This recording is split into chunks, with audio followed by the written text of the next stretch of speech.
How to turn off the McAfee Firewall. On Windows. Step 1. Open the McAfee program and go to the PC Security tab.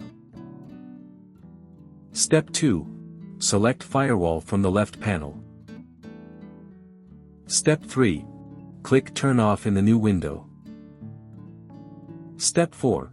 Select when you want to resume Firewall from the drop-down and click Turn Off. On Mac.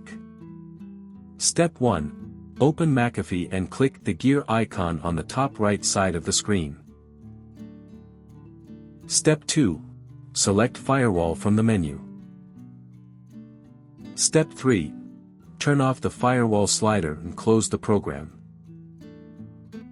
For more such help and information, visit us at www.antivirustales.com or call us at +1 857 557 6826 +44 161 791 4591.